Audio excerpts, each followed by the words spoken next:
shi manzan Allah wallahi duk duniya ba wadda ya isa annabi ya rikida a siffansa ko a mafarki.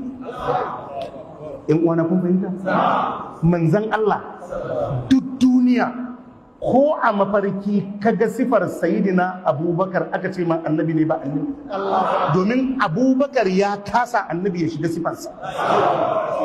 ban sai kun fahimta wato shi annabi shakundum ne, ba ta inda wallahi ko mala'ika annabi bai zai fito a sifarsa. Allahu akbar. Barra ibn Azib yace kana rasulullahi sallallahu alaihi wasallam ahsanan nasi wajhan wa khalqa, yace manzon Allah sallallahu alaihi wasallam shine mafi kyan fiska, shine mafi kyan diri da halitta. wallahi duk duniya ba wanda ya isa annabi ya rikida a sifarsa. Saboda shine shakundum. Shi annabi sai dai a ce sayyidina Ali na kama da shi, to an kara masa sayyidina Ali daraja. Sai a ce nana Fatima tana kama da shi, an kara mata daraja. Sai a ce Hamza yana kama da shi. Duk dage wandunan mu da muke ba muna so mu yi kama da shi bane?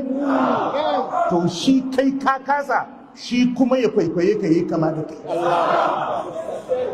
Amma kun fahimta da kyau? Kun fahimta da kyau?